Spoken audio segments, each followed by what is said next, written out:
個心好唔舒服啊，揦住好痛啊！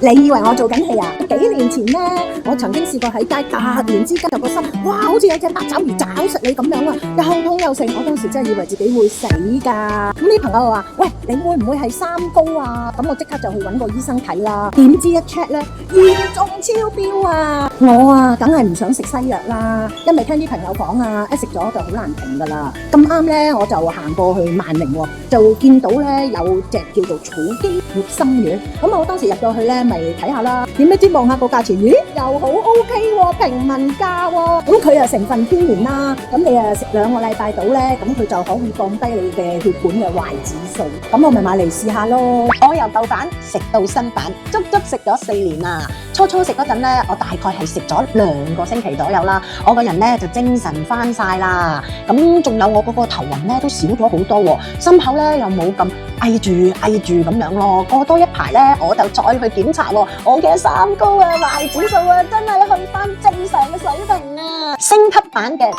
心丸唔止溶解血管垃圾，暢通血管，仲可以修復血管內壁，養翻好你條血管。市面上呢好多同類型嘅產品係標榜3-7含量高，但係女人呢食得太多呢，反而會成日會頭暈作嘔嘅喎。咁但係呢一隻呢就會比較溫和，我食咗4年噶啦，都冇唔舒服啊！你話呢要我食1000幾2000蚊一盎嘅藥呢，我哋呢啲平民百姓根本就食唔嚟㗎。活心丸呢，佢嘅性價比高，成分呢一啲都唔差㗎，佢仲有100位醫護推薦，所以呢，如果你怕有三高超標，去萬寧草基門市或者草基官網先路摸睇下啦。